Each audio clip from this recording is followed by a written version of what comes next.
Hey guys, welcome to the study with Mayank.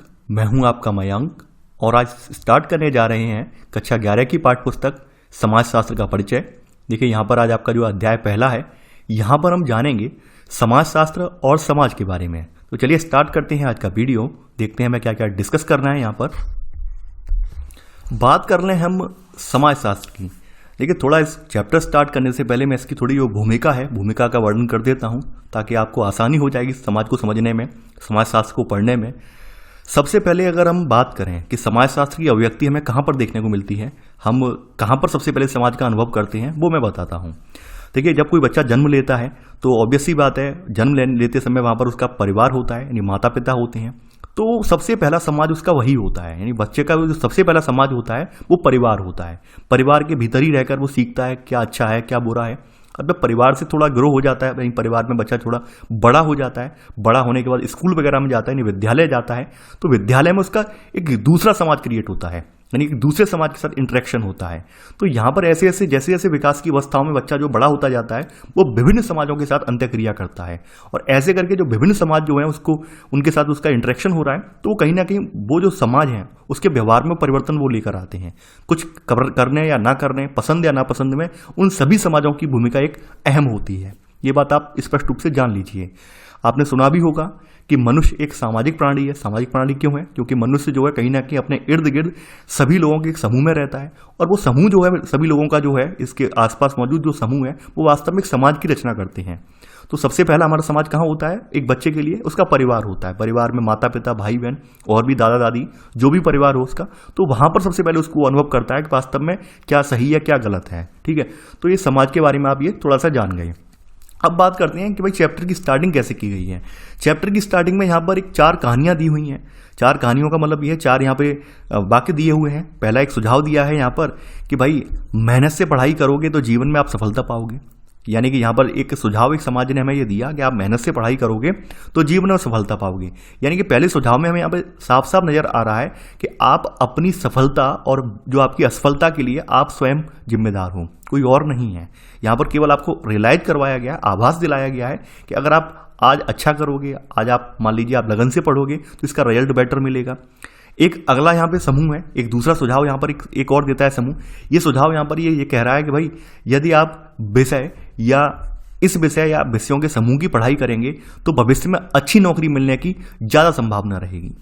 यानी कि ये जो दूसरी बात जो बोली जा रही है, ये एक नौकरी को, एक रोजगार, यानी नौकरी क्या है यहाँ पर, नौकरी को एक अवसर की तरह यहाँ पर देखकर बोली जा रही है कि भाई आपने सुना होगा कि आप अक्सर अपने आसपास या इर्द गिर्द सुनते होंगे कि फलाने फील्ड में जो है अच्छे खासे अवसर हैं, फलाने फील्ड में अपॉर्चुनिटी बहुत ज़्यादा है, अवसर बहुत ज़्यादा हैं, भविष्य में संभावनाएं बहुत ज़्यादा हैं। जैसे आपने सुना होगा कि इंजीनियरिंग करके इंजीनियरिंग की स्कोर में, सॉफ्टवेयर इंजीनियरिंग में या फिर टेक्निकल लाइन में कुछ और मैकेनिकल वगैरह इंजीनियरिंग में ज़्यादा स्कोप है। इस तरह की बातें आप सुनते होंगे।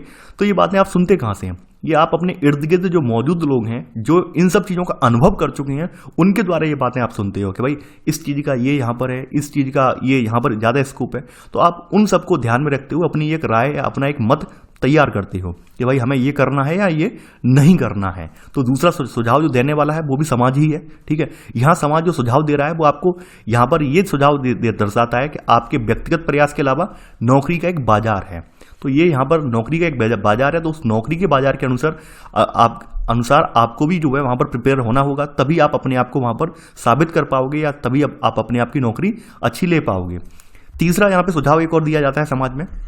ये कहीं ना कहीं तीसरा सुझाव जो होता है वो हमारी जो निजी पसंद नापसंद है उसको लेकर होता है। जैसे काफ़ी बार क्या होता है कि कोई सब्जेक्ट का चयन करना होता है, किसी विषय का चुनाव करना होता है, तो वहाँ पर कुछ चीज़ें होती हैं, हमारा परिवार होता है, हमारा समाज होता है, वो हमें आड़े हाथ ले लेता है। यानी कि हमें सुझाया जाता है किसी लड़के के लिए ये विषय ज़्यादा उपयुक्त नहीं दिखता है, या एक लड़की के तौर पर क्या आपके विषयों का चुनाव व्यवहारिक है। इस तरह की बातें की जाती हैं। जैसे आपने देखा होगा खास करके इंजीनियरिंग लाइन में अगर आप जाएंगे तो मैकेनिकल इंजीनियरिंग में बहुत कम लड़कियां मिलती हैं। एक सुझाव दिया जाता है कि भाई भारी भरकम काम है, यहाँ पर जो है पूरा मैकेनिकल काम है तो लड़कियां नहीं कर पाएंगी। इस तरह की बातें कही जाती हैं। एक पूर्वाग्रह बन चुका है तो लड़कियां वहाँ पर नहीं जाती हैं। तो आप समझ सकते हैं कि यहाँ पर आपके तीसरे सुझाव में आप देख रहे हैं कि हमारे जो व्यक्तिगत प्रयास हैं इनके अलावा यहाँ पर जो नौकरी का बाजार नहीं, बल्कि यहाँ पर हमारा लिंग, परिवार और सामाजिक परिवेश भी हमारे कहीं ना कहीं हमारे विचारों को, कहीं ना कहीं हमारे व्यवहार को यहाँ पर नियंत्रित कर रहे हैं। यहाँ पे तीसरे एग्जाम्पल में आप ये देख रहे हैं।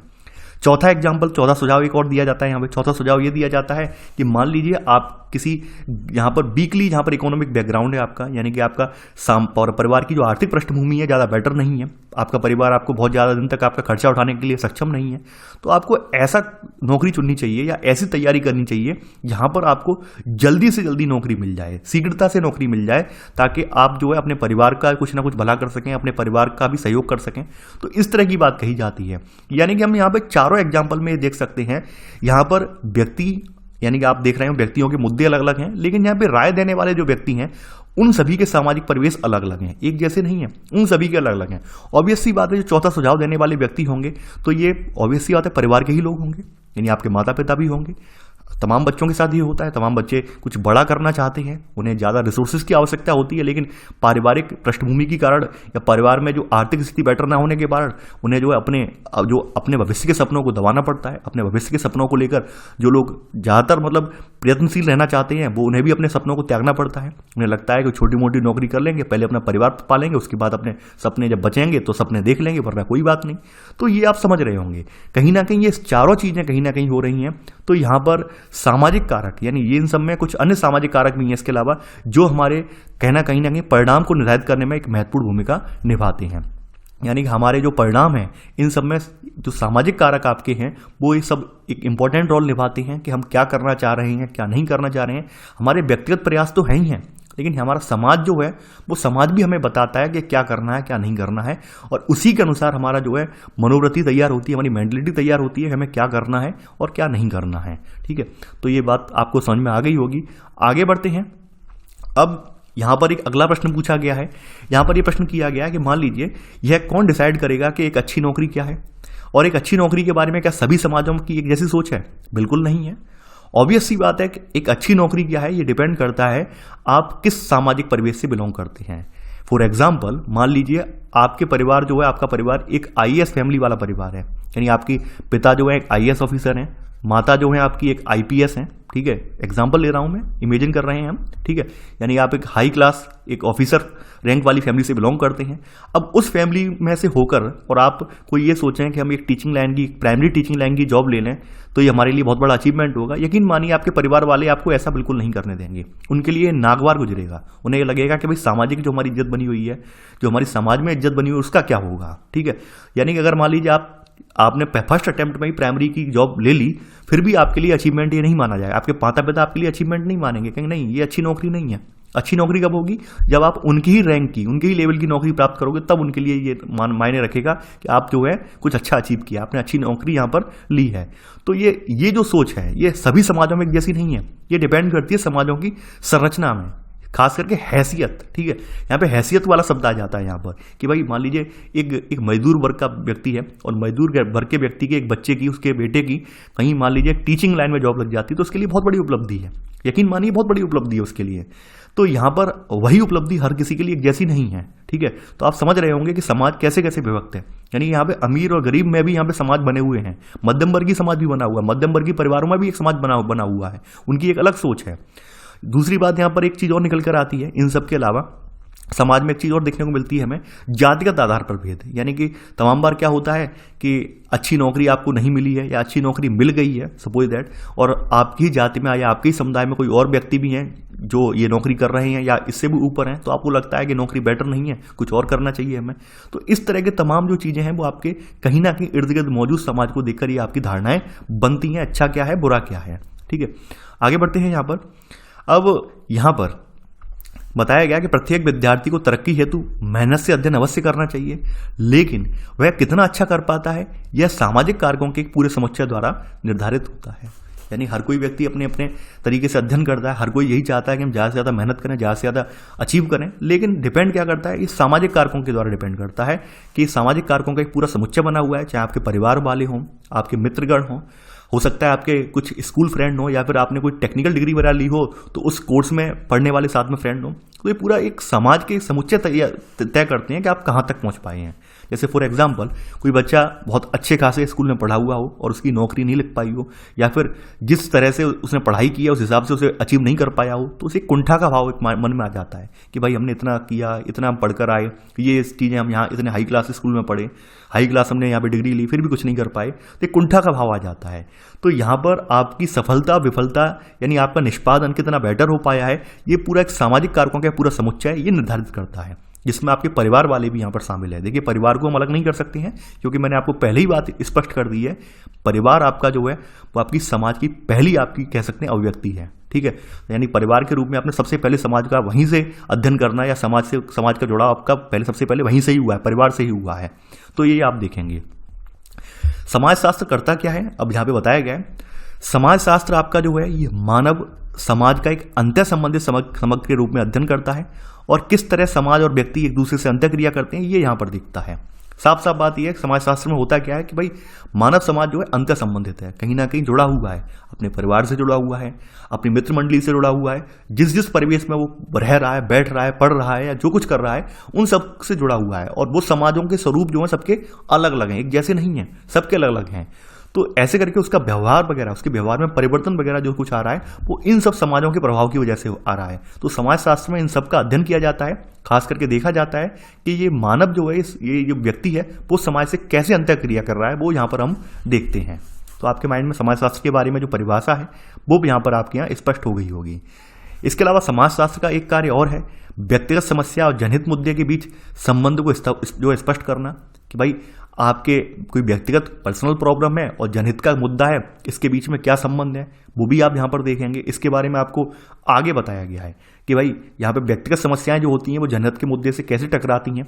जैसे आपने यहाँ पर एग्जाम्पल के रूप में ऊपर देख लिया कि हम किसी विषय का चयन करना चाह रहे हैं, जैसे हमने सोच लिया कि भाई हम ये विषय पढ़ेंगे, विषय ए पढ़ेंगे, लेकिन चूंकि हमारे परिवार वाले उस विषय के लिए राजी नहीं है, हम ही नहीं भर रहे हैं, उनको मानना ये है कि नहीं ये तो आप बिल्कुल नहीं पढ़ेंगे, आप तो डॉक्टर ही बनेंगे, आपको यहाँ पर बायोलॉजी आपको लेनी पड़ेगी, अब आपका मन है कि मैथ पढ़ेंगे हम। तो यहाँ पर एक द्वंद्व की स्थिति क्रिएट होती है, कहीं ना कहीं आकर आपको जो है सामाजिक दबाव में, परिवार के दबाव में आकर आपको अपनी जो है रुचि जो है उसको त्याग करना पड़ता है और एंड में बायोलॉजी को लेना पड़ता है। ये भी आप देख सकते हैं। तो समाजशास्त्र में इन सब के बीच में इन व्यक्तिगत जो समस्याएं हैं और जो जनहित के मुद्दे हैं इनके बीच के संबंध को हम यहाँ पर स्पष्ट करते हैं। तो ये सब चीजें हम यहाँ पर देखते हैं। आगे बढ़ते हैं। यहाँ पर अब ये सब चीज़ें बताई गई हैं। एक अच्छी नौकरी का अर्थ भिन्न भिन्न समाजों में भिन्न भिन्न है, जैसा कि मैंने आपको ऊपर एग्जाम्पल के तौर पर यहीं पे बता दिया था कि एक IAS IPS वाली फैमिली है, वहाँ पर एक प्राइमरी यानी उनका बेटा अगर प्राइमरी में टीचर बन जाता है उनके लिए उसका एक अलग अर्थ है, उनके लिए बहुत ज़्यादा इज्जतदार नौकरी नहीं है ये, उनके लिए बहुत मामूली सी नौकरी है। जबकि एक मध्य वर्ग का परिवार है, उसके बच्चे की नौकरी, उनके बच्चे की नौकरी जो है टीचिंग की लाइन में लग जाती है, उनके लिए बहुत बड़ा अचीवमेंट है। तो ये बताया गया है कि किसी व्यक्ति के लिए किसी नौकरी की सामाजिक प्रतिष्ठा कितनी है अथवा नहीं है, यह उस व्यक्ति के प्रासंगिक समाज की संस्कृति पर निर्भर करता है। प्रासंगिक समाज कौन सा होगा, यानी उसकी फैमिली, उसका बैकग्राउंड और खास करके कौन सी पृष्ठभूमि से वो बिलोंग कर रहा है, तो वो डिसाइड करते हैं कि भाई आपके लिए नौकरी की महत्ता कितनी है या नहीं है, या आपके लिए नौकरी जो नितांत आवश्यक है या नहीं है, वो ये डिसाइड करेंगे। तो ये यहाँ पे प्रासंगिक समाज के बारे में बताया गया है। तो यहाँ पर हम वही सब चीज़ें देखेंगे। यहाँ पर इस चैप्टर के अंदर हम यहाँ पे दूसरा बिंदु यहाँ पर ये देखेंगे कि वर्तमान समय में व्यक्ति कैसे एक से अधिक समाजों से जुड़ा हुआ है और समाज कैसे असमान है, ये भी हम यहाँ पे पढ़ेंगे। आप ये बात तो आप जानते होंगे कि समाज जो है, हर समाज अलग अलग है, चाहे जातिगत समाज की बात कर लें, धार्मिक समाज की बात कर लें, ठीक है, या फिर हमारे जो परिवारों में हम अगर आर्थिक लेवल पर अपना डिवाइड कर लें, यानी गरीब परिवार, मध्यम वर्गीय या हाई क्लास फैमिली डिवाइड कर लें, तो हर किसी का एक सामाजिक स्तर बना हुआ है। तो और कहीं ना कहीं सब में समानता नहीं है, सब में असमानता है, लेकिन फिर भी हम कुछ कॉमन बातें हम सब में खोजने की कोशिश करते हैं, संबंध स्थापित करने की कोशिश करते हैं कि भाई हम उनसे अलग कैसे हैं, यानी हमारे यहाँ ये चीज़ें हैं तो हमारे यहाँ ये चीज़ें हैं तो हैं क्यों। तो ये सब चीज़ें हम यहाँ पर करते हैं। यहाँ पर यही सब चीज़ें बताई गई हैं कि आपने देखा होगा काफ़ी बार क्या होता है, हम लोग कंपेयर करके देखते हैं कि भाई भारतीय समाज इस तरह का है, भारतीय समाज में अगर मान लीजिए हम जो है प्रेम विवाह कर लेते हैं तो यहाँ पर ऑनर किलिंग हो जाती है, सम्मान के लिए हत्या हो जाती है, जबकि USA के समाज में ऐसा नहीं है, वहाँ पर एक कॉमन है, कोई बात नहीं है, यानी आप प्रेम विवाह कर लीजिए, कोई दिक्कत नहीं है किसी को, लेकिन भारतीय समाज में ऐसा नहीं है। तो हम ये कंपेयर करके भी यहाँ पर देखते हैं। आगे बढ़ते हैं। तीसरा यहाँ पर यह है कि यह अध्याय इसका परिचय देता है कि समाजशास्त्र में समाज का विधिवत अध्ययन किया जाता है, यानी कि यहाँ पर एक प्रॉपर वे में अध्ययन किया जाता है। प्रॉपर वे में हम यहाँ पर जो चिंतन करते हैं, अध्ययन करते हैं। यहाँ पर बताया गया है कि जो अध्ययन हम करते हैं वो दार्शनिक और धार्मिक अनुचिंतन के साथ ही समाज के रोजमर्रा के सामान्य प्रेक्षण से एकदम अलग है। यानी आप ये ध्यान देने वाली बात यह है, प्रेक्षण का मतलब होता है ऑब्जर्वेशन, यानी कि यहाँ पर तमाम ऐसे दर्शन शास्त्री रहे हैं, तमाम ऐसे धार्मिक अनुचिंतन रहे हैं जिन्होंने समय समय पर अपने जो समकालीन समाजों का अध्ययन किया है उनके बारे में अपनी राय व्यक्त की है। लेकिन चूंकि समाजशास्त्र क्या है, समाजशास्त्र किसी विषय का अध्ययन जो है थोरोली करता है, यानी किसी भी मुद्दे का अध्ययन जो है, समाज से जुड़े हुए किसी मुद्दे का अध्ययन पूरा समग्र रूप में करता है। इसके अपने अपने टेक्निक्स हैं, इसके अपने सिद्धांत हैं, उनका पालन करते हुए करता है। ये किसी की पसंद नापसंद को देखते हुए नहीं करता है, बल्कि जो चीज रियल में वास्तविकता में उस हिसाब से ये यहाँ पर अध्ययन करता है। तो यहाँ पर आप देखेंगे, ठीक है, यही सब चीजें यहाँ पर बताई गई हैं। यानी समाजशास्त्र का जो अध्ययन है वो वास्तव में एक वैज्ञानिक अध्ययन है और वैज्ञानिकता के साथ ये आगे बढ़ता है। यानी कि यहाँ पर आप यहाँ पर एक चौथी बात यहाँ पर ये बताई गई, समाज के अध्ययन का यह अलग तरीका ज़्यादा अच्छी तरह से समझा जा सकता है यदि हम पीछे मुड़कर बौद्धिक विचारों एवं भौतिक स्थितियों पर ऐतिहासिक दृष्टि डालें, जिसमें समाजशास्त्र का जन्म और विकास हुआ।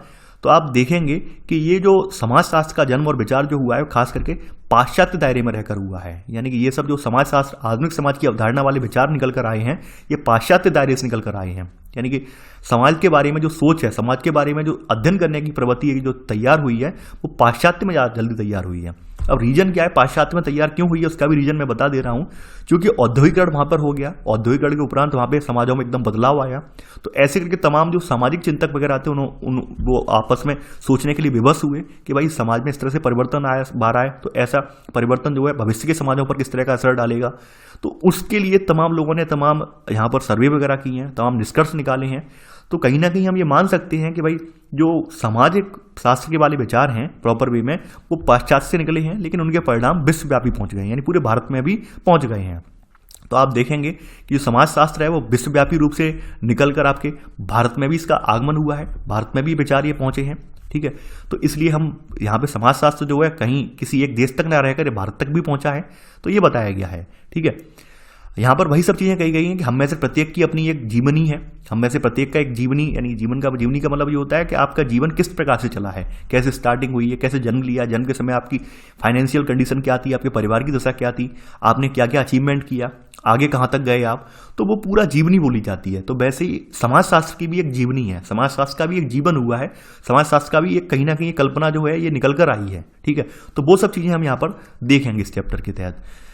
अगली यहाँ पर सेकंड पॉइंट बताया गया है, समाजशास्त्री कल्पनाएं, व्यक्तिगत समस्याएं एवं जनहित के मुद्दे। यानी कि यहाँ पर कुछ समाजशास्त्र की कल्पनाएं हैं, व्यक्तिगत समस्याएं हैं और कुछ जनहित के मुद्दों के बारे में भी बताया गया है।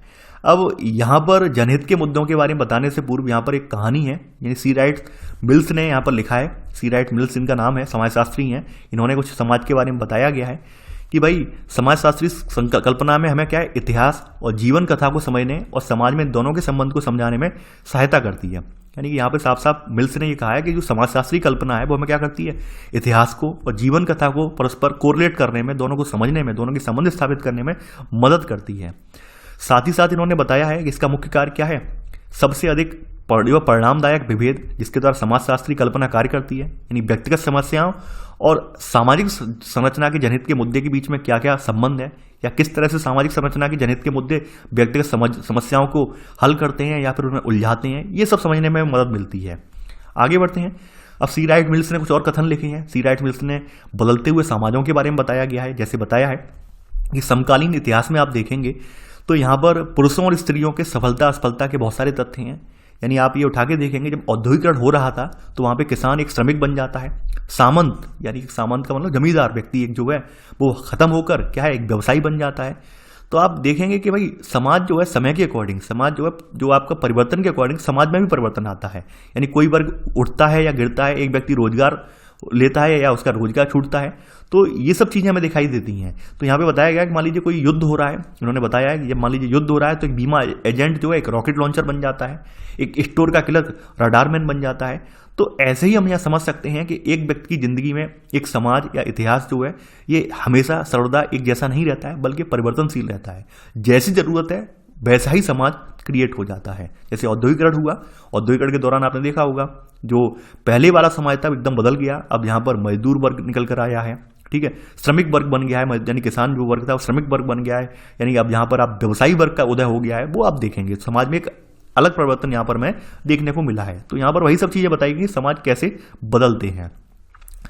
तो यहाँ पर ऐसे करके सी राइट मिल्स लिखते हैं कि भाई जो आपके व्यक्तिगत समस्याएं हैं और जनहित ये परस्पर संबंधित हैं। यानी आपने ऊपर देखा होगा कि जब भी यहाँ पर कोई जनहित का मुद्दा है या फिर कोई ऐसी बात है जो समाज में चल रही है, वो कहीं ना कहीं आपकी व्यक्तिगत रूप को से भी आपको कहीं ना कहीं परिवर्तित करती है। जैसे युद्ध के दौरान देखा होगा, युद्ध के दौरान एक समाज का पूरा स्वरूप जो है कहीं ना कहीं नष्ट हो जाता है, पूरा स्वरूप बदल जाता है। तो उसी के लिए यहाँ पर एक एग्जाम्पल दिया गया है कि युद्ध होता है तो एक बीमा एजेंट रॉकेट लॉन्चर बन जाता है और स्टोर का क्लर्क रडार मैन बन जाता है। तो इस तरह की बातें कही गई हैं सी राइट मिल्स के द्वारा।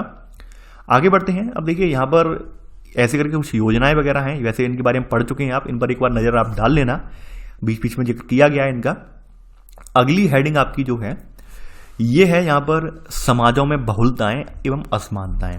यानी कि हम यहाँ पर ये देखेंगे समाज क्या एक जैसे हैं या समाजों में बहुलताएं या असमानताएं भी हैं।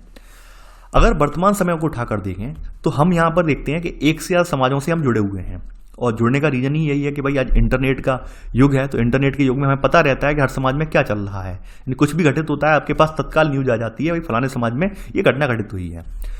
अब जब हम मान लीजिए विदेशियों के बीच में हमारे समाज की बात करते हैं, मान लीजिए हम जब विदेशियों से अपने आप को कंपेयर कर रहे होते हैं, वहां पर हम हमारे समाज का जिक्र कर रहे होते हैं, तो उसका मतलब होता है कि हम भारतीय समाज को जिक्र कर रहे हैं, भारतीय समाज को कंपेयर कर रहे हैं।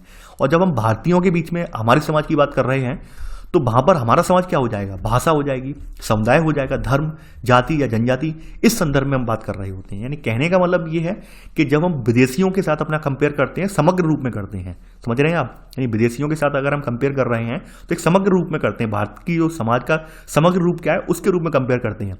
जब हम अपने ही देश के अंदर कंपेयर करते हैं, क्योंकि हमारे देश में विविधता जो है हर पहलू पे फैली हुई है, भाषाई आधार पर भी है, समुदाय के आधार पर भी है, धार्मिक और जाति आधार पर भी है, तो हम यहाँ पर फिर उन सब पहलुओं को ध्यान में रखते हुए अपने यहाँ जो विविधता है या वर्गीकरण है उस हिसाब से करते हैं। यहाँ पर आपको ये बताया गया है।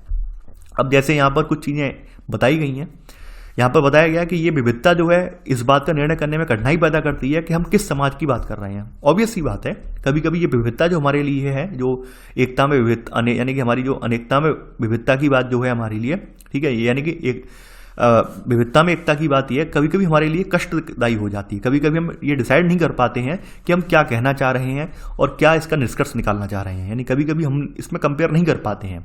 अब जैसे कुछ चीज़ें बताई गई हैं, एक भारतीय फिल्मकार हैं, इनका नाम है सत्यजीत राय। इन्होंने अपने भारतीय समाज के बारे में कुछ चीज़ें लिखी हैं। अब चूंकि ये मुंबई में रहने वाले हैं, यानी कि आप जानते हो भारतीय फिल्मकार हैं तो मुंबई वाले होंगे, तो ऑब्वियस सी बात है एक शहरी नागरिक क्या आशा करता है, शहरी नागरिक अपेक्षा ये करता है, क्योंकि शहर का जीवन बहुत ज़्यादा कष्टकर होता है, यानी कि प्रदूषण वगैरह, चारों तरफ फैक्ट्रियाँ वगैरह, चिमनियाँ वगैरह, तो इन्हें लगता है कि गांव में आ जाएंगे तो गांव में विशाल चरगाहे होंगे जहाँ पर गायें चर रही होंगी, चरवाहे बांसुरी बजा रहे होंगे, नाविक वगैरह जो होंगे गीतों से अपनी सबका मन मोह लेंगे। इस तरह की बातें इनके माइंड में चल रही होती हैं।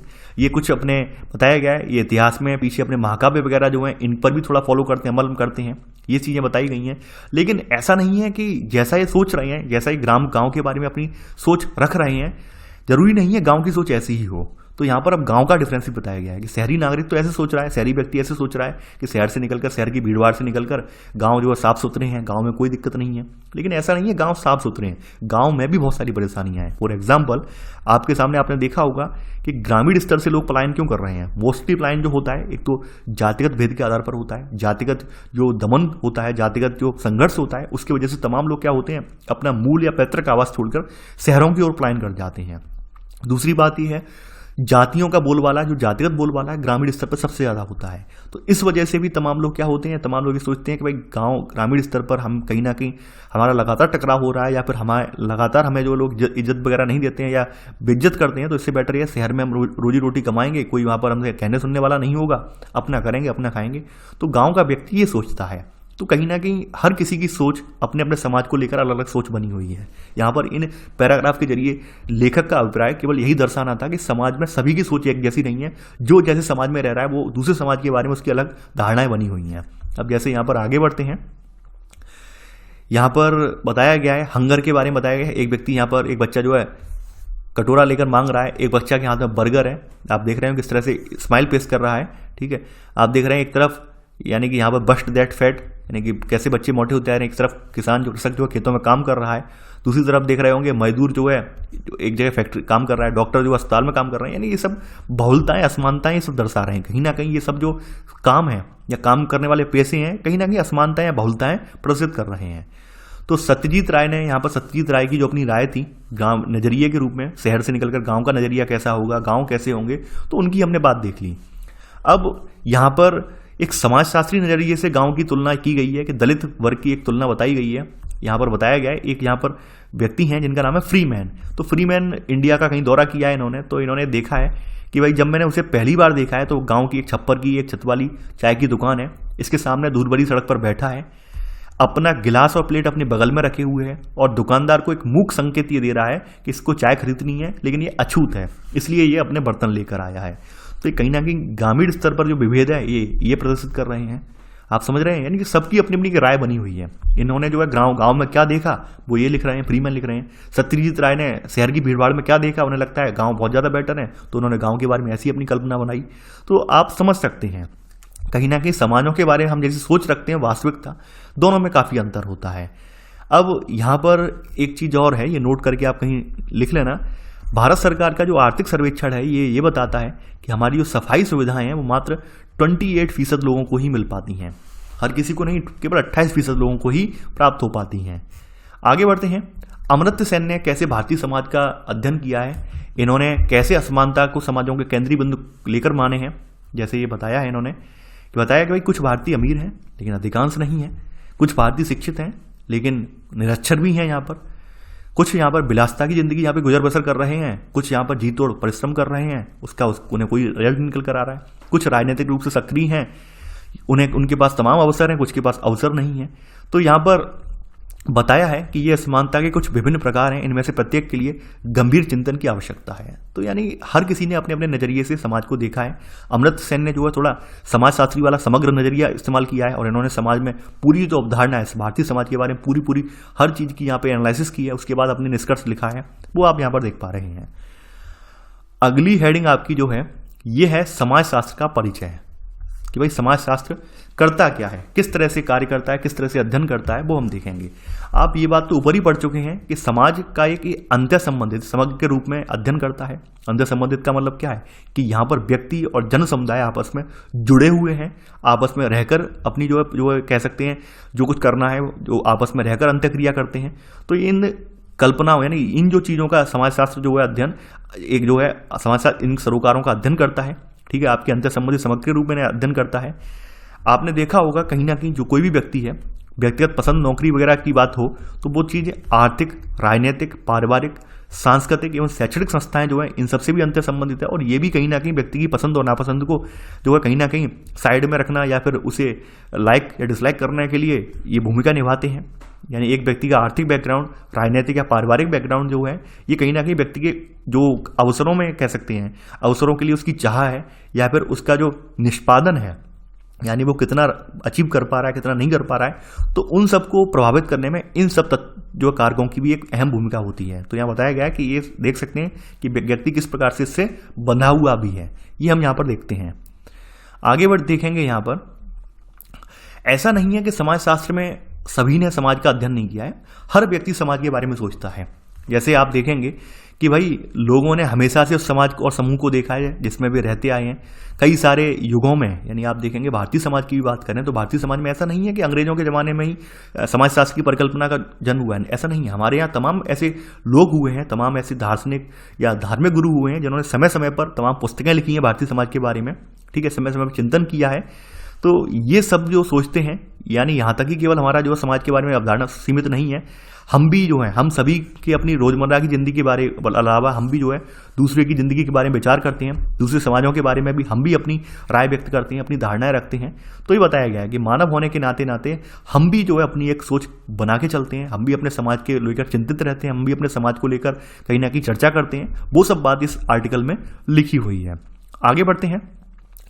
अब यहाँ पे अगली बात बताई गई है कि भाई मानव व्यवहार में क्या नैतिक है। नैतिक का मतलब आप जानते होंगे उचित अनुचित क्या है, उचित अनुचित क्या है। यानी बहुत सारी ऐसी चीज़ें होती हैं जिनको समाज तय करता है कि ये नैतिक है, जैसे ये नैतिक कार्य है। ठीक है, यानी नैतिक का मतलब होता है उचित अनुचित का फैसला करना, वो नैतिक है। तो ये मानव व्यवहार में नैतिक क्या है, अनैतिक क्या है, रहन सहन के बातचीत तरीकों एवं एक अच्छे समाज के बारे में दार्शनिक और धार्मिक विचार अक्सर निरीक्षण करते रहते हैं। यानी ऑब्वियस सी बात है कि यहाँ पर हम समाजशास्त्र के रूप में हमारे जो विचार हैं कि हमारा व्यवहार नैतिक अनैतिक क्या है, तो इस सब का भी हम यहाँ पर निरीक्षण करते हैं, इन सबको भी हम देखते हैं और इन सब पर भी हम अपनी राय क्रिएट करते हैं। आगे बढ़ते हैं। अब समाजशास्त्र का सरोकार किससे है? ये मानकों और मूल्यों के प्रति है। यानी समाजशास्त्र का खास करके जो सरोकार है वो मानकों के प्रति है और मूल्यों के प्रति है। देखिए समाज में, हर समाज में अपने एक मानक बने हुए हैं कि कोई व्यक्ति किस तरह से अपना जीवन व्यतीत करेगा, कोई व्यक्ति कैसे कौन से पदचिन्हों को फॉलो करते हुए आगे बढ़ेगा, इस तरह के मानक बने हुए हैं। मूल्यों की बात करें, यानी कि मूल्य क्या होते हैं? मूल्य जो है वो व्यक्ति या समूहों द्वारा माने जाने वाला विचार है। यानी क्या सही है क्या गलत है, तो ये विचार है। यानी ये किसी व्यक्ति के द्वारा या फिर एक समूह के द्वारा एक मूल्य बना दिया गया, यानी एक विचार बना दिया गया कॉमन रूप से कि ये क्या सही है, क्या अच्छा है या बुरा है। तो ऐसे करके मूल्य जो है यहाँ पर क्रिएट हो जाते हैं और मूल्य कहीं ना कहीं अपनी एक संस्कृति की अभिव्यक्ति करते हैं।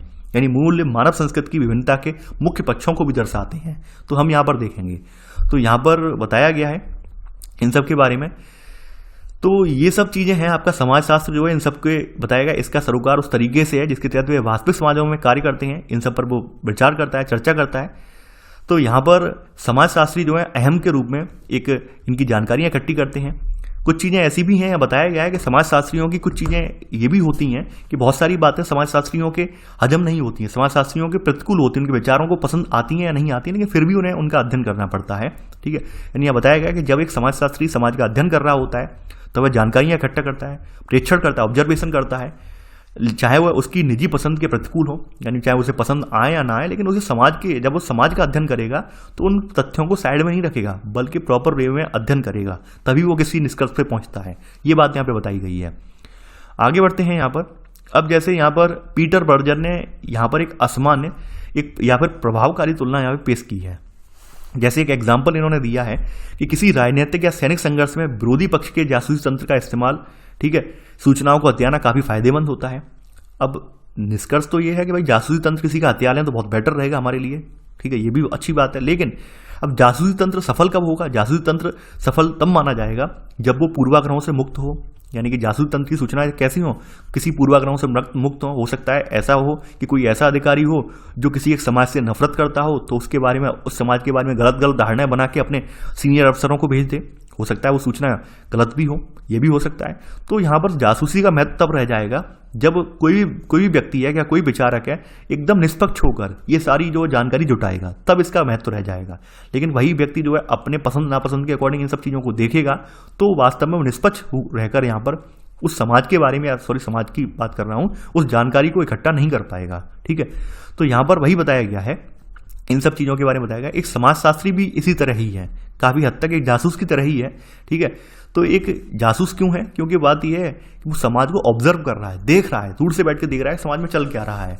अब मान लीजिए काफ़ी बार क्या होता है, आपने ऐसे तमाम लोग भी कमेंट करके प्रश्न उठाते हैं कि सर फलानी किताबों में केवल किसी एक वर्ग विशेष को ही महत्ता दी जाती है, बाद बाकी वर्गों को नहीं देखा जाता है। तो इस तरह की बातें भी आप लोग उठाते हैं और ये बात हकीकत भी है।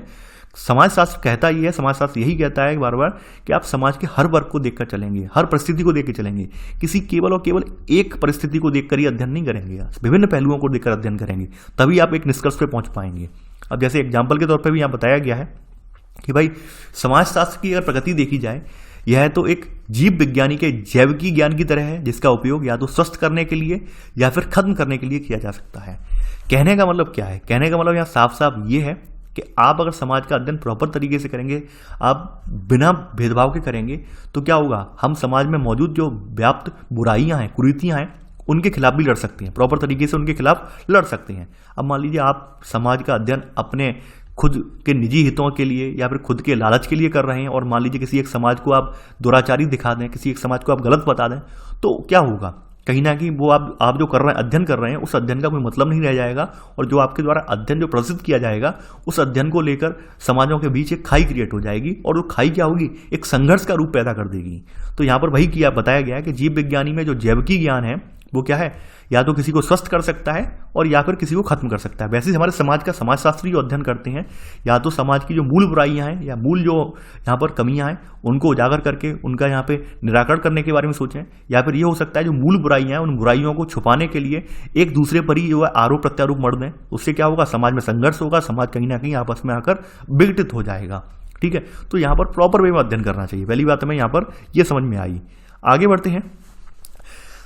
अगर हम समाजशास्त्र की प्रगति देखें, देखिए समाजशास्त्र ने अपने आरंभिक काल से ही यहाँ पर विज्ञान की तरह समझता है, यानी इसके अपने अपने खुद के, इसके मैंने बताया था इसके सिद्धांत हैं, इसके यहाँ पर अपने अपने खुद के पैरामीटर्स हैं जिन पर हर चीज को तौलकर ये अध्ययन करता है। यहाँ पर बताया गया समाजशास्त्र प्रचलित सामान्य बौद्धिक प्रेक्षणों या दार्शनिक अनुचिंतनों से हटकर या ईश्वरवादी व्याख्यान इनसे हटकर वैज्ञानिक कार्यविधियों से बंधा हुआ है। यानी कहने का मतलब क्या है, सामान्य बौद्धिक प्रेक्षण क्या होते हैं? सामान्य बौद्धिक प्रेक्षण का मतलब ये होता है कि आप किसी व्यक्ति को देखकर एकदम जनरली जो राय बना लेते हैं वो सामान्य बौद्धिक प्रेक्षण कहलाती है। जैसे फॉर एग्जांपल, आपके सामने कोई व्यक्ति फटे हुए कपड़ों में है, अब आपने अचानक से देख के राय बना ली, अरे वो गरीब होगा, काम नहीं करता होगा, तो इसके कपड़े फटे हुए हैं। अब ये भी तो हो सकता है कि भाई उसने किसी व्यक्ति ने उसकी पॉकेट मार दी हो, या फिर किसी व्यक्ति के साथ उसकी हाथापाई हो गई हो, ये भी तो हो सकता है। लेकिन आपने क्या जनरली एक राय बना दी, अरे वो व्यक्ति गरीब है इसलिए उसके कपड़े फटे हुए हैं, आपने एक राय बना दी। तो समाजशास्त्र ऐसा नहीं है। समाजशास्त्र डीपली अध्ययन करता है। समाजशास्त्र एकदम किसी को देकर एकदम सोच नहीं बना लेता है कि भाई वो ऐसा है तो ऐसा हुआ नहीं, पूरा थॉरोली डीपली एनालिसिस करता है कि भाई ये ऐसा अगर व्यक्ति है, मान लीजिए फटे हुए कपड़ों में व्यक्ति है, तो उसके पीछे का कारण क्या है, क्या व्यक्ति कपड़े जो पहन के गया था वो कपड़े वास्तव में सही थे या नहीं थे। अब मान लीजिए फॉर एग्जाम्पल फिर से मैं यहाँ पर रख देता हूँ, अब होली का टाइम ले लें, होली वाले दिन का समय ले लें। अब होली वाले दिन जो है मोस्टली भारतीय क्या होते हैं, पुराने कपड़े पहनते हैं। पुराने कपड़े हम भी पहनते हैं, पुराने कपड़े। अब ऐसे में कोई समाजशास्त्री यहाँ पे समाज का अध्ययन करने आए, कहते हैं भारतीय तो बिल्कुल फटे पुराने कपड़े पहनते हैं, क्या वो अध्ययन सही हो जाएगा? नहीं। यानी उसे प्रॉपर वे में जब तक वो रुकेगा नहीं, भारत में 15-20 दिन रुकेगा नहीं, या 1-1.5 महीने रुकेगा नहीं, तब तक अध्ययन कर ही नहीं पाएगा। वो दिवाली वाले होली वाले दिन आए केवल, और केवल यही अध्ययन कर रहे हैं, अरे भारतीय तो देखो फटे हुए कपड़े पहनते हैं, पुराने कपड़े पहन के रहते हैं, इस तरह बहुत ज्यादा पिछड़े हुए हैं। तो एक दिन में ऐसे सामान्य बौद्धिक परीक्षणों से निष्कर्ष नहीं निकलेगा, आपको डीपली यहाँ एनालिसिस करना पड़ेगा। तो समाजशास्त्र में यही सब टेक्निक्स हैं। यहाँ पर सबसे इंपॉर्टेंट बात यही है कि समाजशास्त्र जो है वह कथन साक्ष्य के निश्चित नियमों के प्रेक्षणों के द्वारा ये पहुंचता है। और मेन चीज क्या है, समाजशास्त्र जो भी निष्कर्ष निकालता है वो निष्कर्ष समाजशास्त्र के नियमों पर ही खड़े नहीं उतरते, बल्कि कोई दूसरा व्यक्ति भी अगर उन्हें जांच करेगा तो वो भी वहां पर वही सेम रिजल्ट प्राप्त करेगा। समाजशास्त्र में सबसे इंपॉर्टेंट रोल यही है कि मान लीजिए कोई एक ए समाजशास्त्री है, और ए समाजशास्त्रियों ने कुछ पैरामीटर्स को लेकर, कुछ यहाँ पर अपने सिद्धांतों को लेकर कुछ मत निकाले हैं, और बी वाला अगर उन्हें परख रहा है तो बी वाला भी वही रिजल्ट प्राप्त करेगा। ठीक है, जैसे क्या होता है, जैसे आपने देखा होगा कि a+b का होल स्क्वायर वाला जो फॉर्मूला है, चाहे आप कोई भी वैल्यू रख दो, यहाँ पर उसका रिजल्ट सेम आएगा। a+b का होल स्क्वायर का रिजल्ट यहाँ पर फॉर्मूले के अकॉर्डिंग ही आएगा। तो वही बताया गया है समाजशास्त्र में भी, जो फॉर्मूला है इनका, जो इनके सिद्धांत हैं, उन सिद्धांतों का पालन करके ही अगर रिजल्ट निकाला जाएगा तो रिजल्ट सेम आएगा, चाहे कोई व्यक्ति निकाले। उसमें यहाँ पर गड़बड़ी नहीं होनी चाहिए, गड़बड़ी की गुंजाइश नहीं होनी चाहिए। तो यही बताया गया है, समाजशास्त्र को अपने प्रेक्षणों और विश्लेषणों में कुछ निश्चित नियमों का पालन करना होता है ताकि दूसरों के द्वारा उसकी जांच की जा सके। ये पॉइंट आप लिख लेना, ठीक है। आगे बढ़ते हैं। यहां पर देखिए, अगली आपकी जो 5वां पॉइंट है, ये कह रहा है समाजशास्त्र और सामान्य बौद्धिक ज्ञान, कि भाई समाजशास्त्र का सामान्य बौद्धिक ज्ञान से कैसा अंतर है, क्या दोनों एक ही हैं? तो जैसा कि सामान्य बौद्धिक ज्ञान के बारे में ऊपर बता चुके हैं, वही यहां बताया गया है। देखिए, समाजशास्त्री जो ज्ञान है वो ईश्वर मीमांसीय या दार्शनिक प्रेक्षण है, इन सबसे अलग है। ईश्वर मीमांसा का मतलब क्या है? जो लोग ईश्वर वगैरह में बिलीव करते हैं, या फिर जो गॉड में बिलीव करने वाले व्यक्ति हैं, या फिर जो दार्शनिक व्यक्ति हैं जो केवल एक दायरे में रहकर या एक पक्ष को लेकर चिंतन करते हैं, उन सबसे अलग है। खास करके सामान्य बौद्धिक प्रेक्षण से भी अलग है। ये सामान्य बौद्धिक प्रेक्षण जो होता है वो खास करके आपका प्रगतिवादी या व्यक्तिवादी वर्णन कह सकते हैं उसे हम। क्यों कहते हैं? अब एक एग्जाम्पल मैं यहां पर देता हूं, उस एग्जाम्पल से आपको दोनों चीजें क्लियर हो जाएंगी। जैसे गरीबी का एक टॉपिक ले लेते हैं, ठीक है। अब यहाँ पे प्रगतिवादी माने मतलब यहाँ पर क्या है, यानी सामान्य बौद्धिक चिंतक जो है आपका, ये सामान्य बौद्धिक वर्णन करने वाला व्यक्ति है या सामान्य बौद्धिक प्रेक्षण करने वाले व्यक्ति है, उसको प्रगतिवादी या व्यक्तिवादी हम कह रहे हैं। तो गरीबी का टॉपिक है यहाँ पर। तो यहाँ पर निष्कर्ष ये निकालता है कि भाई लोग गरीब इसलिए हैं क्योंकि वे काम से जी चुराते हैं, समस्याग्रस्त परिवारों से आते हैं, परिवार का उचित बजट बनाने में अयोग्य हैं, बुद्धिमत्ता की कमी है। वो इस तरह से इसे जो है गरीबी को यहाँ पर देख रहा है। जबकि एक समाजशास्त्री परिकल्पना क्या कह रही है कि यहाँ पर ये कह रही है कि भाई गरीब व्यक्ति क्यों है, क्योंकि भाई वर्ग समाज में असमानता की संरचना को प्रदर्शित कर रहा है ये, यानी ये लोग ज़्यादा से ज़्यादा इससे प्रभावित हो रहे हैं, इनके पास कार्य की अनियमितता है, दीर्घकालिक कोई मजदूरी कम है, इस वजह से ये लोग ज़्यादा गरीब हैं, इनके पास संसाधन नहीं है, इनके पास पहनने के लिए नहीं है, रहने के लिए घर नहीं है। तो दोनों का नज़रिया अलग अलग है। एक ने तो जनरल एक सोच बना ली अपनी कि भाई गरीब इसलिए काम से जी चुरा रहे हैं, बल्कि दूसरे ने कारण ढूंढा कि इसके पीछे का कारण क्या है, क्यों गरीब हैं ये। एक ने तो केवल केवल ऊपर से ऑब्जर्व कर लिया केवल कि हाँ भाई ये गरीब है, गरीब इसलिए गरीब है, ये काम नहीं करते, गरीब है। लेकिन दूसरे ने सबसे इंपॉर्टेंट बात यहाँ पर समाजशास्त्र ने ये ढूंढी है कि कारण ढूंढा है, उसका कारण रीजन क्या है, इसके पीछे का रीजन क्या है। कोई व्यक्ति मान लीजिए आज खाली बैठा है, तो खाली बैठने के पीछे रीजन क्या है, ठीक है, उसने वो रीजन पर यहाँ पर कह सकते हैं वो रीजन पे वर्क किया है। अब जैसे यहाँ कुछ चीजें और बताई गई हैं, ठीक है, यहाँ पे बताया गया कि समाजशास्त्र में संकल्पनाओं, पद्धतियों और आंकड़ों का एक पूरा तंत्र है। ये बात बिल्कुल सही है कि यहाँ पर इनकी संकल्पनाएं हैं, पद्धतियां हैं और आंकड़े पूरे तंत्र है। सामान्य बौद्धिक ज्ञान जो है वो अपरावर्तनीय है, ठीक है, यानी परिवर्तनीय नहीं है, अपरावर्तनीय है, क्योंकि यहाँ पर उद्गम के बारे में कोई प्रश्न नहीं पूछा जाता है। यानी सामान्य बौद्धिक ज्ञान में अपरावर्तनीय का मतलब क्या है कि आपकी जैसी सोच बनी हुई है आप उसी अकॉर्डिंग धारणा रख लेते हैं किसी के बारे में, ये चेंज नहीं हो सकती है। ऑब्वियस सी बात है, मान लीजिए आप किसी सामाजिक परिवेश में से आ रहे हैं, तो उस सामाजिक परिवेश की में से बिलोंग करने की वजह से आपकी एक सामान्य धारणा बनी होगी, जबकि समाजशास्त्र की ऐसी नहीं है। समाजशास्त्र में यही बताया गया है कि समाजशास्त्री को अपने स्वयं के बारे में तथा अपने किसी भी विश्वास के बारे में प्रश्न पूछने के लिए सदैव तैयार रहना चाहिए, ठीक है, चाहे वो वास्तविकता में है या नहीं, लेकिन प्रश्न पूछने के लिए हमेशा तैयार रहना चाहिए। यानी समाजशास्त्र के दोनों ही उपागम में व्यवस्थित भी है, प्रश्नकारी पे व्यवस्थित में तो आपने देखा ही है कि इसके अपने टेक्निक्स हैं, यानी यहाँ पे बताया संकल्पनाएं, पद्धतियां, आंकड़े वगैरह पूरी तरह से हैं।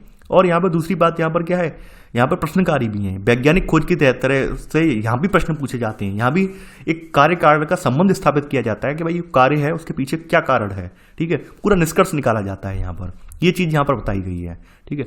यहाँ पर एक कहानी दी हुई है, जैसे यहाँ असंदिग्ध संपर्क की कहानी दी हुई है, बताया गया है भारतीय समाज के बारे में बताया गया है। अब देखिए इस आर्टिकल को पढ़ के थोड़ा सा आपका दिमाग जो है कहीं ना कहीं घूम जाएगा। बताया गया है कि भाई बहुत से समाजों में, जिसमें भारत भी है, यहाँ पे भारत में बहुत सारे भाग भी शामिल हैं, यहाँ पर उत्तराधिकार और वंशानुक्रम की एक रेखा पिता से पुत्र की ओर जाती है। यानी यहाँ पर कह सकते हैं कि हमारे यहाँ हमारा समाज जो है वो पितृवंशी व्यवस्था के रूप में हमारा समाज जाना जाता है और हमारे समाज में यही रहा है। आपने देखा होगा बेटियों को जो प्रॉपर्टी में हिस्से की बात थी वो सुप्रीम कोर्ट ने बाद में डिसीजन दिया है और बाद में फिर ऐसे करके बेटियों को भी यहाँ पे पिता की प्रॉपर्टी में हिस्सेदार बनाया गया है। उससे पहले नहीं दिया जाता था। अगर भारतीय समाज को उठा के देखेंगे तो बेटियों का हिस्सा नहीं माना जाता था कि भाई बेटियों का कोई हिस्सा नहीं है, केवल लड़कों का हिस्सा होगा। ये बात आप जानते होंगे। तो आप देखेंगे यहाँ में इस ध्यान में रखते हुए औरतों को संपत्ति के में अधिकार मिलने की प्रवृत्ति अत्यधिक क्षीण है।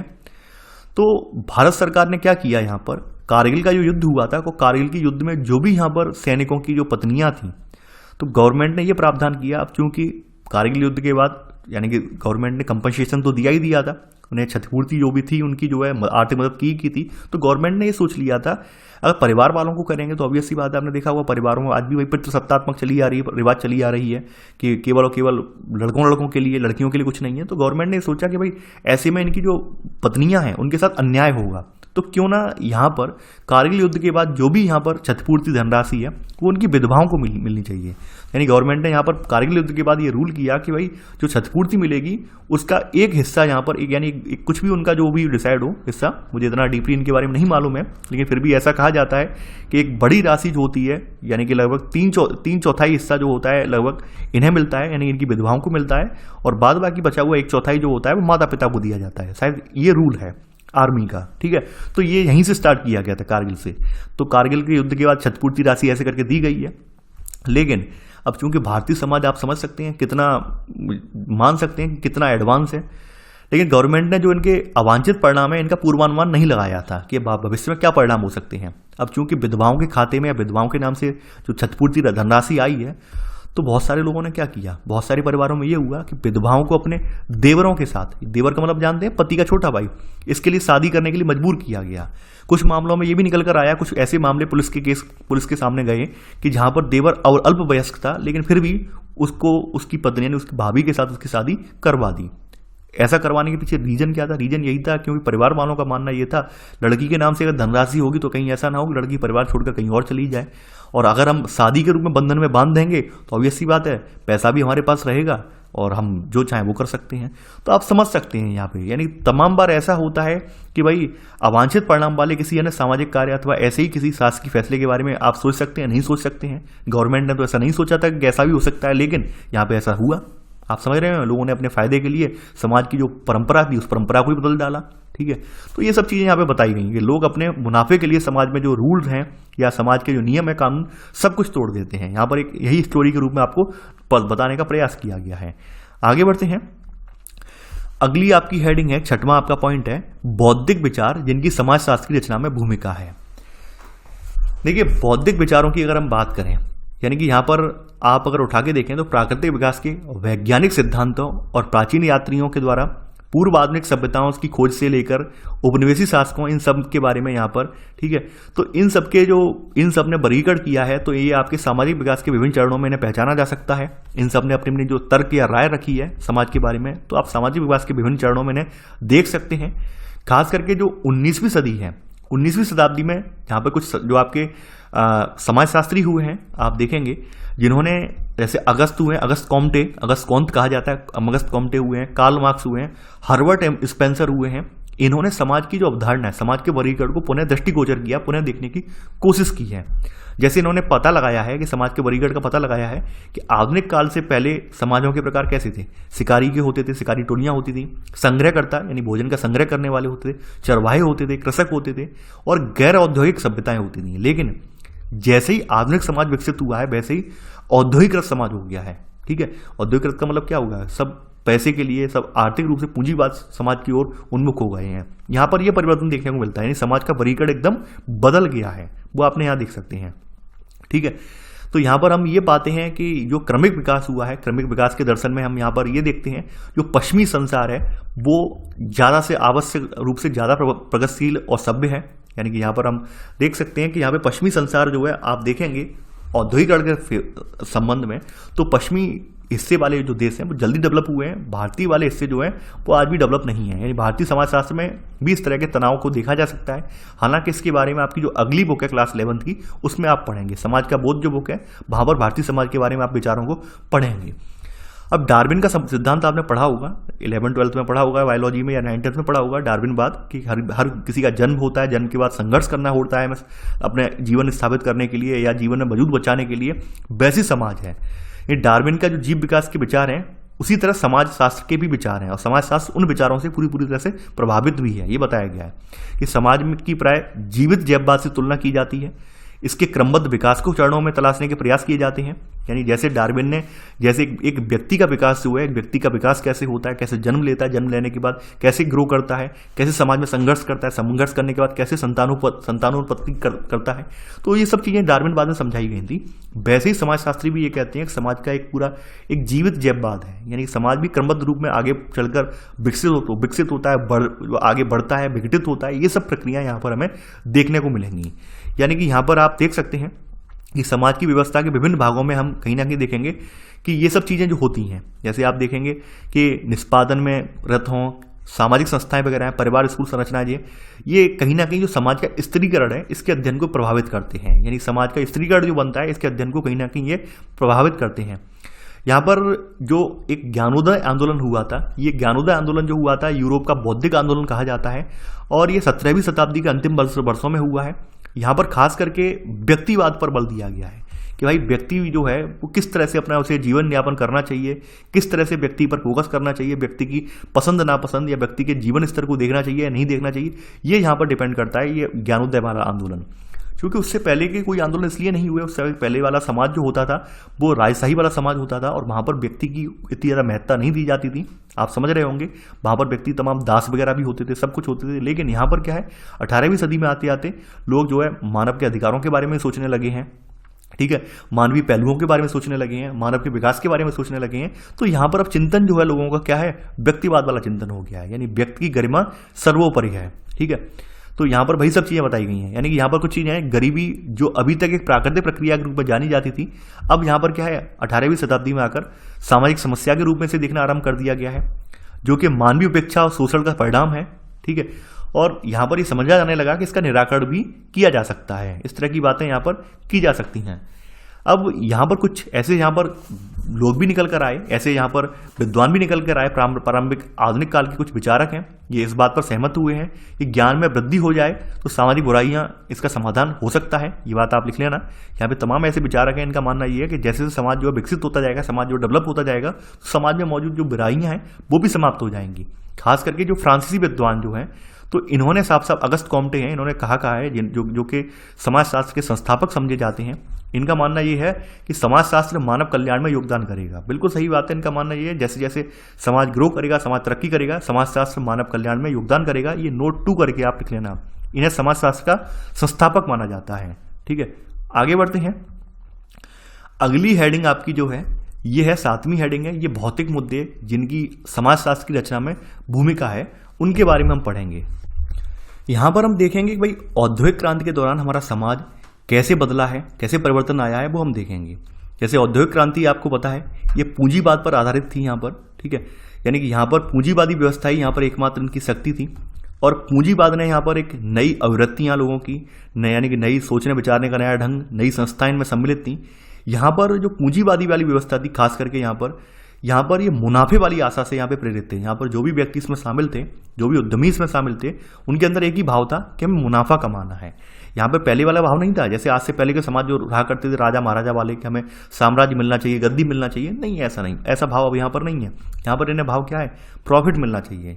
यहाँ पर मतलब यहाँ पर अगर आप देखेंगे कि बाजारों में जो माल, सेवाएं, श्रम, ये सब क्या है, वस्तुएं बन गई हैं जिनका निर्धारण होता है, तार्किक गणनाएं वगैरह होती हैं, ये सब होता है। यानी कि यहाँ पर जो पहले प्रजा हुआ करते थे, दास हुआ करते थे, अब वो नहीं है यहाँ पर, बल्कि क्या है, ये सब चीज़ें वस्तु बन गई हैं, इनका निर्धारण होता है, तार्किक गणनाएं होती हैं। आप सभी को पता है कि आपके 18वीं सदी के मध्य में जो आपका इंग्लैंड था वो औद्योगिक क्रांति का केंद्र था। तो यहाँ पर औद्योगिक क्रांति के केंद्र के बाद इंग्लैंड में बदलाव आया है। पर आपको क्या मालूम है कि औद्योगिक क्रांति से पहले इंग्लैंड की स्थिति जो थी वो सेम जैसा आज भारत देखते हैं, भारत में आप भारत के ग्रामीण परिवेश को देखते हैं, इसी तरह का ही यहाँ पर इंग्लैंड का परिवेश भी था। तो यहाँ पर उनके बारे में नज़र डाली गई है कि औद्योगिकरण से पहले अंग्रेजों का मुख्य पेशा क्या था, वो खेती करना था, कपड़ा वगैरह बुनना था। यही सब पेशे थे जो हमारे यहाँ पेशे थे, वही सब पेशे इनके यहाँ भी थे। यहाँ पर भी कृषक थे, भूस्वामी थे, लोहार, चमड़ा श्रमिक थे, जुल्हाए थे, कुम्हार थे, ये सब मध्य निर्माता वगैरह थे, शराब निर्माण करने वाले व्यक्ति वगैरह थे। समाज छोटा था, इनके भीतर भी स्त्रीकृत लोग थे, यानी कि वर्ग वगैरह थे, उच्च वर्ग और निम्न वर्ग यहाँ पर भी था। तो यहाँ पर वही बताया गया कि ऐसा नहीं है कि इंग्लैंड का समाज जो आज आप देख रहे हैं वो समाज ऐसा हमेशा से ही ऐसा रहा है, नहीं, यहाँ का समाज भी हमारे जैसा ही था। लेकिन जब औद्योगिकरण हुआ है तो औद्योगिकरण के दौर में हम देखेंगे कि यहाँ पर जो पुराने व्यावसायिक संघ वगैरह हैं तो उन्हें यहाँ पर उनको प्रतिष्ठा मिलना कम हो गया है। जैसे पुराने व्यवसायिक संघ कौन से हैं, शिल्प संघ हैं, गांव या परिवार के और भी लोग हैं या और भी व्यवसायक हैं, तो इनकी प्रतिष्ठा कम हो गई है। यहाँ पर इस बात को लेकर यहाँ पर रूढ़िवादी परिवर्तनवादी जो थे दोनों ही लोग चिंतित थे कि वर्तमान में जो औद्योगिक विकास हो रहा है उस औद्योगिक विकास में हमारे पुराने संबंध जो हैं वो कहीं ना कहीं नष्ट हो रहे हैं, उनका मानना ऐसा था। लेकिन अगर आप उठा के देखें कि भाई यहाँ पर कुछ चीज़ें और हैं कि नगरीय केंद्रों का विकास और विस्तार हुआ है, यहाँ पर ये भी देखने को मिलता है हमें। यहाँ पर ऐसा नहीं है कि पहले शहर नहीं थे, पहले शहर थे, लेकिन औद्योगिकरण में शहरों का स्वरूप बिल्कुल बदल गया है। औद्योगिकरण के दौर में क्या है, शहरों की प्रकृति अगर आप देखेंगे तो यहाँ पे फैक्ट्रियाँ हैं, फैक्ट्रियों की धुआं निकल रहा है, कालिक है, औद्योगिक श्रमिकों की भीड़ है, गंदी बस्तियाँ हैं, कहीं सफाई का अभाव है, ये सब चीज़ें देखने को मिलेंगी हमें। तो इनके बारे में एक मूवी है CID, इसमें बताया गया है कि मुंबई के बारे में, मुंबई किस प्रकार से है, मुंबई में क्या क्या कष्ट हैं, तो वो पूरा गीत के रूप में यहाँ पर लिखा गया है। इतना हम डीपली यहाँ पर नहीं पढ़ेंगे ये सब चीज़ें, आगे बढ़ते हैं। अब यहाँ ब्रिटेन के बारे में बताया गया, ब्रिटेन की जनसंख्या के बारे में बताया गया है कि 1810 में यहाँ पर 20% जनसंख्या कस्बों में रहती थी, कस्बों या शहरों में रहती थी। 1910 तक आते आते 100 सालों में आते आते 80% जनसंख्या जो है यहाँ पर कस्बों में पहुँच गई है। आप समझ सकते हैं कि भाई किस तरह से यहाँ पर औद्योगिकरण का प्रभाव पड़ा है और किस तरह से यहाँ पे सामाजिक परिवेश भी बदला है, वो आप देख सकते हैं यहाँ पर। आगे यहाँ पर हम देखते हैं, यहाँ पर अगर हम देखें कारखानों को उठा के देखें तो कारखानों और यहाँ पर कारखानों में इसके विभाजन को किसानों, दस्तकारों, साथ ही साथ परिवार, स्थानीय समुदायों को यहाँ पर समाप्त कर दिया। ये इस तरह की हमें देखने को मिलता है, यानी जैसे कारखानों का उदय हुआ है, जैसे मशीनों का उदय हुआ है, जो पुराने हमारे सामाजिक परिवेश थे वो कहीं ना कहीं नष्ट हो गए। तो ये हमें यहाँ पर देखने को मिलता है। कारखाने को कुछ हद तक हम ये भी मानते हैं, जैसे कार्ल मार्क्स ने ये भी कहा है कि कारखाने वगैरह या फिर इस तरह का औद्योगिक समाज जो विकसित हुआ है इससे कुछ फायदा भी हुआ है। फायदा ये हुआ है कि यहाँ पर लोगों की स्वतंत्रता की गुंजाइश है, ऑब्वियस सी बात है। कार्ल मार्क्स ने दूसरे पहलू पर भी यहाँ पे विचार किया है। दूसरा पहलू ऐसा है क्योंकि पहले वाला जो समाज था, राजशाही वाला जो समाज था, वो आपने देखा होगा कहीं ना कहीं वहाँ पर गुलाम वगैरह बनाने की या दास वगैरह बनाने की प्रवृत्ति थी। जबकि औद्योगिक समाज में ऐसा नहीं है। औद्योगिक समाज में आप जितना अच्छा हार्डवर्क करेंगे, जितना आप में ज़्यादा स्किल्स होंगी, आप बेटर कर पाएंगे, आप मुनाफा कमा पाएंगे।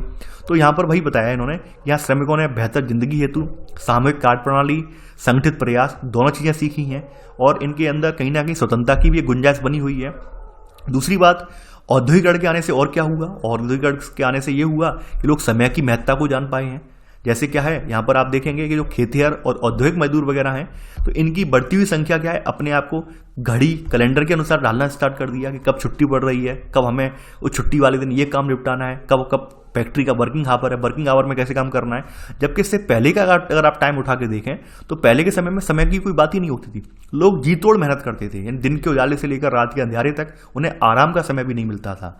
लेकिन अब क्या है, औद्योगिकरण आया है तो लोगों को इस बात, यानी फैक्ट्रियों के मालिकों ने या फिर जो आपके मजदूर वर्ग ने यूनियन बनाकर इस बात की डिमांड की है कि समय के घंटे निर्धारित किए जाएं।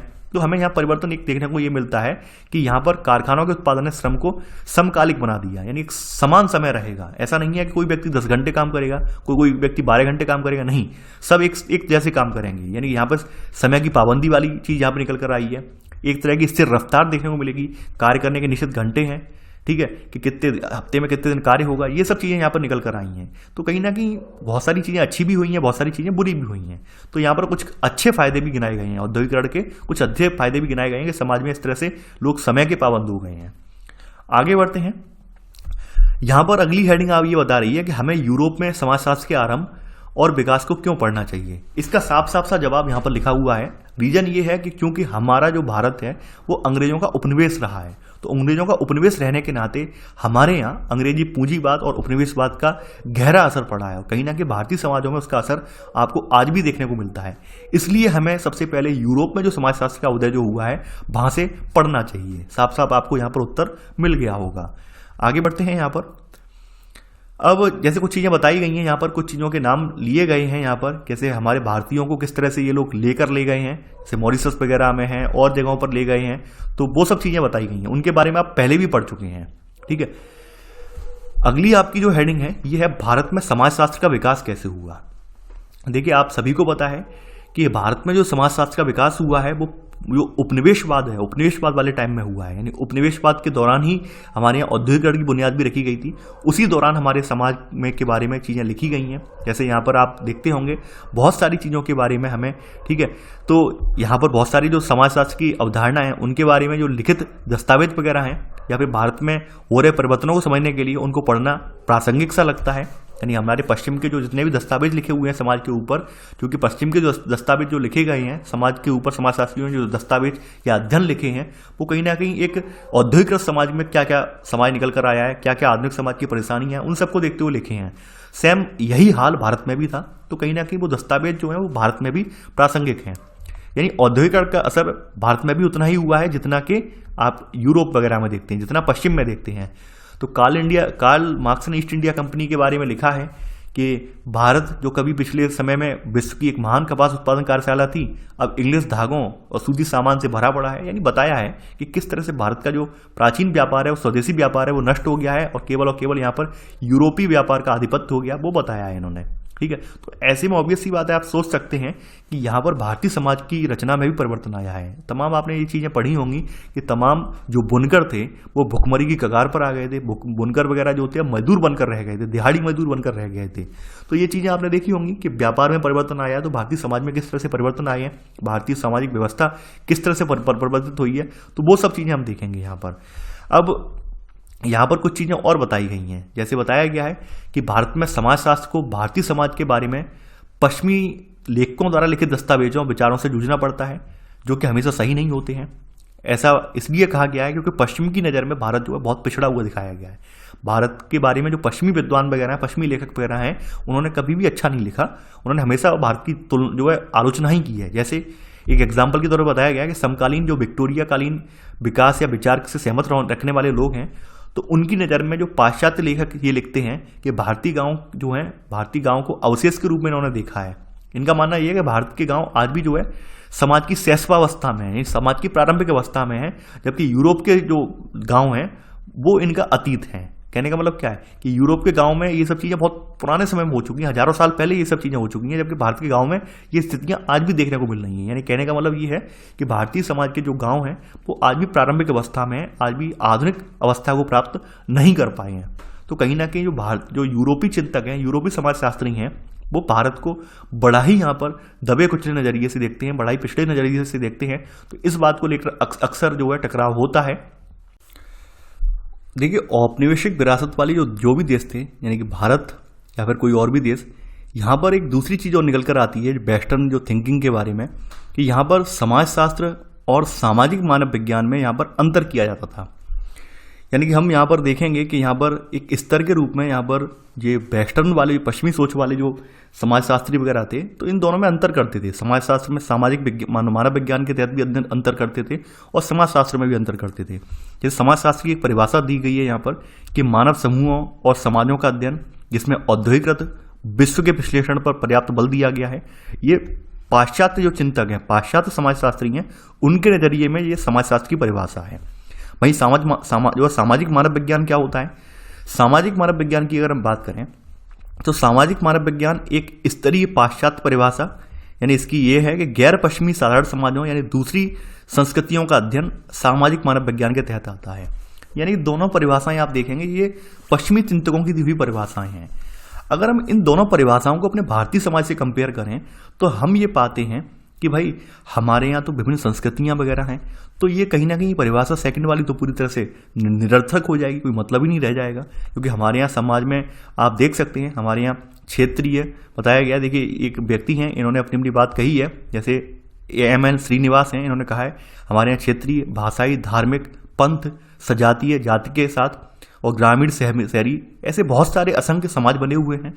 तो हमारे यहाँ ये जो अंतर है, वर्गीकरण है, वो कहीं ना कहीं फ्लॉप हो जाता है, यानी पॉसिबल नहीं है समाजशास्त्र की अवधारणा से सामाजिक मानव विज्ञान, क्योंकि हमारे यहाँ डिफरेंस कर ही नहीं सकते आप। यहाँ पे साफ साफ बात कही गई है कि सामाजिक मानव विज्ञान जिसमें पहले आदिम लोगों के अध्ययन ने स्थान ले रखा था, धीरे धीरे बदलकर अब ये किसानों, सजाती समूहों, सामाजिक वर्गों, प्राचीन सभ्यताओं, इन सब पर भी ये ध्यान इसका आ गया है। यानी जो सामाजिक मानव विज्ञान का शुरुआत में ध्यान क्या था, खास करके सांस्कृतिक रूप से ध्यान था, इन खास करके आदिम लोगों पर ध्यान फोकस करता था। लेकिन अब ये धीरे धीरे करके इसका जो प्रगति है या इसका विषय क्षेत्र है वो बढ़ता चला जा रहा है। वहीं भारतीय समाज की बात करें, भारत में समाजशास्त्र और सामाजिक मानव विज्ञान, इनके बीच में कोई स्पष्ट विभाजक रेखा नहीं है। क्योंकि स्पष्ट विभाजक रेखा होने का मतलब क्यों नहीं है, रीजन ये साफ साफ है। एक धर्म के भीतर भी हमारे यहाँ बहुत सारे और मानने वाले पंथ के लोग हैं, पंथ के भीतर भी तमाम देखा होगा लोगों की जातियां हैं, जातियों के भीतर उपजाति वर्गीकरण है, लोगों के अपने अपने अलग अलग विश्वास हैं। तो इस वजह से हमारे यहाँ जो यहाँ पर दोनों का वर्गीकरण यहाँ पे दिखाया गया है, सामाजिक मानव विज्ञान वाला और समाजशास्त्र वाला, ये एक साथ पॉसिबल नहीं है। जबकि वेस्टर्न कल्चर में दोनों का वर्गीकरण जो है साथ साथ चलता है, हमारे यहाँ साथ साथ नहीं चलता है। यहाँ पर इस बात को यहाँ पर दर्शाया गया है। यहाँ पे कुछ चीज़ें और हैं, यानी 10th पॉइंट और अंतिम पॉइंट है।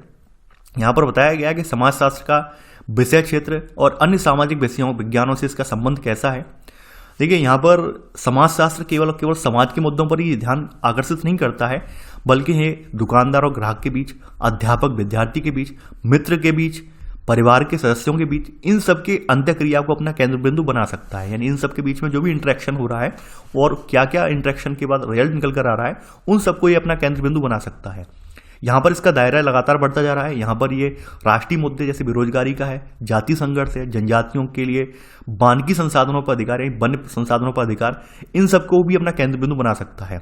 कुछ वैश्विक सामाजिक प्रक्रियाएं हैं, जैसे नए श्रम कानून हैं, लचीले श्रम कानून है, श्रमिक वर्ग के लिए जो है तमाम प्रभाव पड़ रहे हैं, प्रकृति के प्रभाव वगैरह, उन सब का भी अध्ययन करता है। तो यहाँ पर आप इस बात से आप साफ साफ निकल कर आ रहा है कि समाजशास्त्र में हम किसी एक को केंद्र बिंदु ना बनाकर, बल्कि यहाँ पर इसके एक चयनित क्षेत्र को लेना पड़ता है।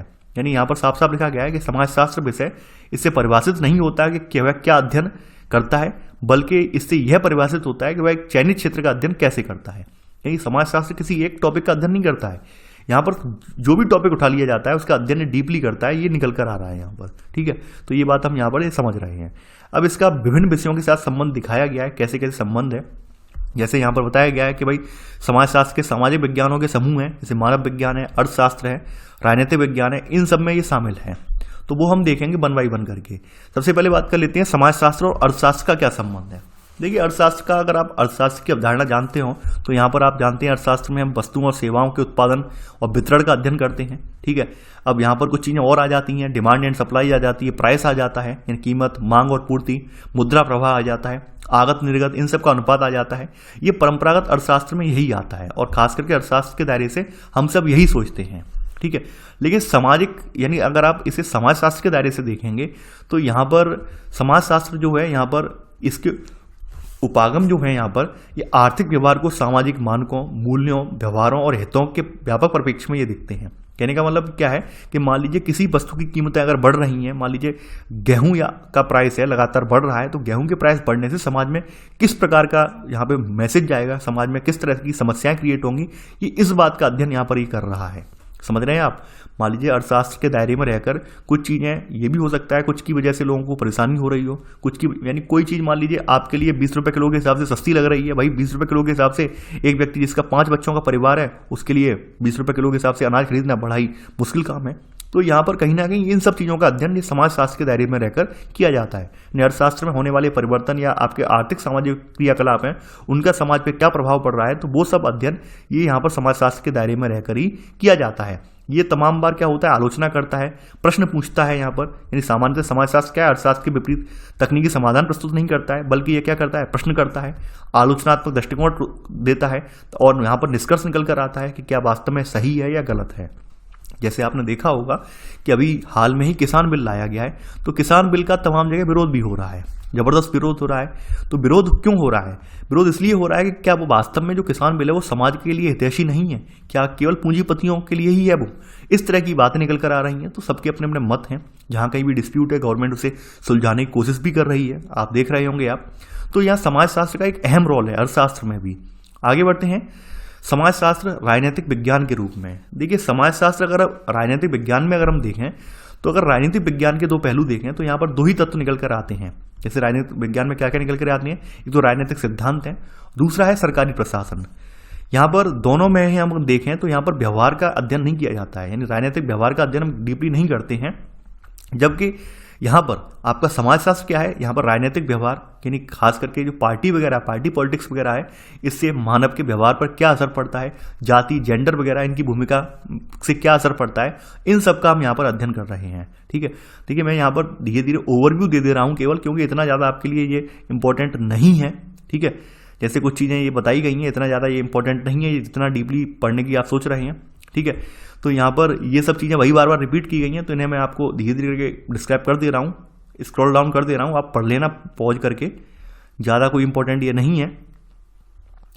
आगे बढ़ते हैं, समाजशास्त्र और इतिहास। अब देखिए इतिहास में क्या है, इतिहास तो आपको पता है अतीत का अध्ययन करता है, अतीत का अध्ययन करने वाला जो सब्जेक्ट है इतिहास है। तो यहाँ पर इतिहासकार क्या करते हैं, वास्तविक घटनाओं के चित्रण में चीज़ें वास्तव में कैसे घटित हुई हैं इसे स्थापित करने में संतुष्ट होते हैं। समाजशास्त्र क्या करता है, यहाँ पर समाजशास्त्र असामयिक संबंधों को स्थापित करने पर ध्यान केंद्रित करता है। ये समाजशास्त्र केवल ऐतिहासिक साक्ष्यों को ही नजर नहीं दौड़ाता, बल्कि उस समय कौन कौन सी ऐसे भी घटनाक्रम घटित हुए थे जिनसे हमारे समाज में परिवर्तन देखा गया। जैसे आप जानते होंगे हड़प्पा मोहनजोदड़ो की जो खुदाई हुई, तो वहाँ पर जो सामाजिक शास्त्र वाले समाजकार हैं उन्होंने ये भी देखा कि वहाँ पर भी समाज का वर्गीकरण था, यानी ऊंचे तबके के लोग ऊंचे टीले पर रहते थे, शासक वर्ग के लोग ऊंचे टीले पर रहते थे और प्रजाजन जो थी निचली साइड में रहती थी। ये बात वहाँ पर भी आपने देखी होगी। तो ये सब अध्ययन केवल साक्ष्यों पर नहीं करते हैं, बल्कि जो आसामिक संबंध हैं इनको भी स्थापित करने की कोशिश करते हैं। यानी कि यहाँ पर वही सब चीज़ें बताई गई हैं। इतिहास जो है ठोस विवरणों का अध्ययन करता है, जबकि समाजशास्त्री ठोस वास्तविकताओं से निष्कर्ष निकालकर उसका वर्गीकरण और सामान्यीकरण करते हैं। तो ये यहाँ पर अंतर है। जैसे युद्ध वगैरह होता है, युद्ध वगैरह के बारे में इतिहास जानकारी देता है।